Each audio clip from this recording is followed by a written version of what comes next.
Saya ingin mengucapkan selamat tahun baru kepada semua warga kampus Universiti Sains Malaysia, daripada pelajar-pelajar ijazah pertama, ijazah sarjana dan PhD, pelajar-pelajar PPJJ dan juga pelajar-pelajar yang berada di luar dari USM dalam program-program offshore di semua kampus dan juga di semua pusat-pusat pembelajaran di seluruh negara, juga di India, di Indonesia dan juga di beberapa negeri di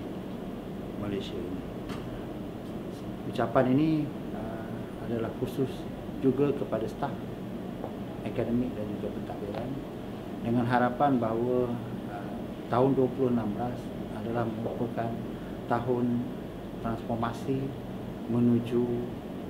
dan merealisasikan Universiti Sains Malaysia sebagai universiti bertaraf global.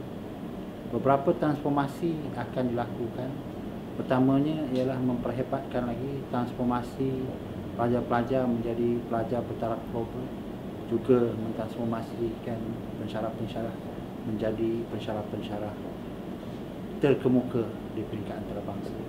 di samping mentransformasikan pentadbiran dan pengurusan USM menjadi sebuah pentadbiran yang mempunyai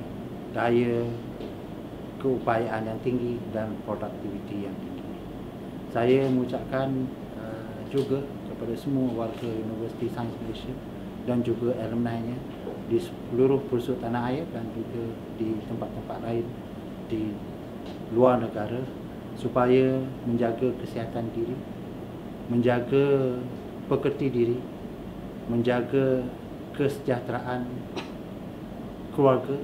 institusi dan negara demi kesejahteraan negara Malaysia kita yang tercinta.